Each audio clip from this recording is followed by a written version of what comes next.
વિજયપાલ ચૌધરી રામશંકર ચૌધરી નોકરીએથી ઘરે જઈ રહ્યા હતા તે વખતે તેમની બાઇકને અકસ્માત નડ્યો હતો. બાઇકને ટક્કર મારતા તેઓને 108 દ્વારા સિવિલ હોસ્પિટલમાં સારવાર અર્થે લાવવામાં આવ્યા હતા, પરંતુ તબીબે સારવાર દરમિયાન તેઓને મૃત જાહેર કર્યા હતા. હાલ તેમના મોતને લઈ પરિવારમાં શોકનો માહોલ જોવા મળી રહ્યો છે.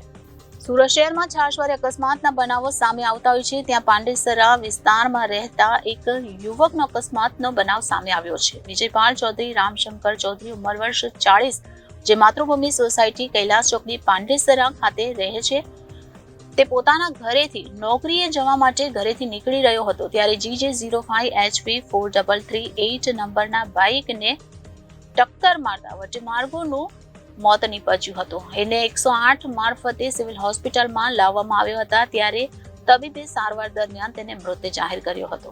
વિજયપાલ યુપીનો રહેવાસી હોવાનું જાણવા મળ્યું છે. તેને પરિવારમાં તેની પત્ની અને બાળકો સાથે સુરતમાં તે એક ઘરમાં રહે છે. હાલ તેના મોતથી પરિવારમાં શોકનો માહોલ છવાઈ ગયો છે. सूरज कुमार चौधरी। जो एक्सपायर हो गया उसका नाम क्या है? विजयपाल चौधरी। कौन लगता था आपका? मेरा जिया लगता था।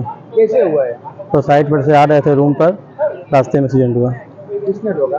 एक बाइक वाले ने ठोक के निकल गया। गाड़ी नंबर बताए? हाँ, 005HB 4338। कितने साल के थे? और सर 35-38 के लमसम थे। क्या काम करते थे? हाँ सर, सुपरवाइजर थे कितने साल से सूरत में रह रहे सर, 2 साल से। थे? यहाँ सूरत में कहाँ पे रहते थे? अपना कैलाश चौकड़ी मातृभूमि सोसाइटी, मूल कहाँ के रहने वाले हैं? यूपी उत्तर प्रदेश। इनका शादी हो गया? हाँ, बच्चे तो? 2 बच्चे हैं। घर में कौन कौन है इनके? मम्मी पापा सब हैं। इनके घर में कोई कमाने वाला है? अभी कोई नहीं है। बच्चे कितने हैं? बच्चे 2 हैं। क्या उम्र होगा उनका? 10 साल, एक बड़े वाला 10 साल है, छोटे वाला 7 साल है। अभी क्या कर अभी आप क्या चाहते हैं? अभी मुझे इंसाफ चाहिए मुझे। पुलिस स्टेशन में FIR हो गई? हाँ, करवा दिए सर। गाड़ी वाला पकड़ा गया? सर गाड़ी और नहीं पकड़ा गया, उसका नंबर डिटेल सब दे दिया गया है। ये भाई सुपरवाइजर किसके काम में है?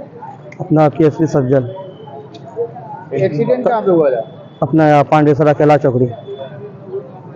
काम पर से आ रहे थे, कहाँ जा रहे थे? काम पर से आ रहे थे रूम पर। दिल्ली आ रहे थे। Reporter Hitesh Prajapati, Janadesh news, Surat.